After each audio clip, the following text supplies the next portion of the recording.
kayong aga kag salamat kid.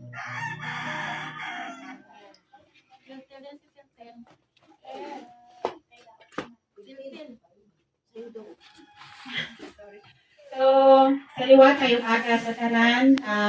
So, pasensya lang. Salamat sa Pamilya Palma na in-invite man kami na subong aga, makiharana sa kay nanay. So, ang iban nga bata, magluwas kay kagawa daw siya lang pinagkathatag sa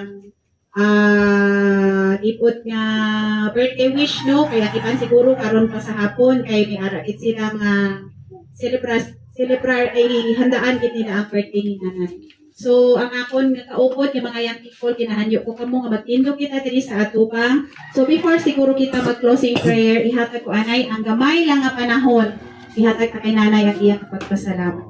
Sige, nay.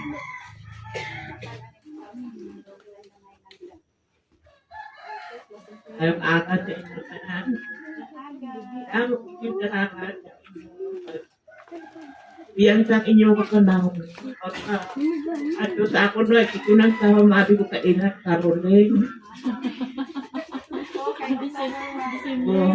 Hindi kayo jing, hindi ano na sa rolling.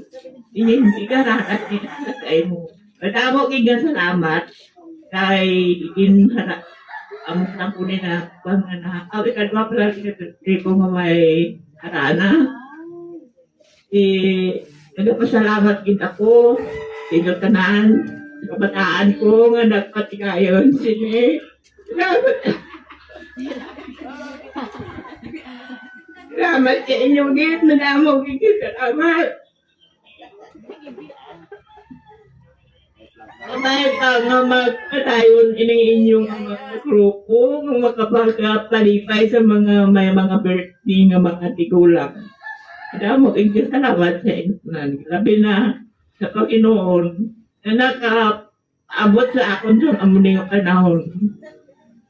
Hindi ko lang alam kung ano ang plano niya sa akon. Madamo kayong salamat.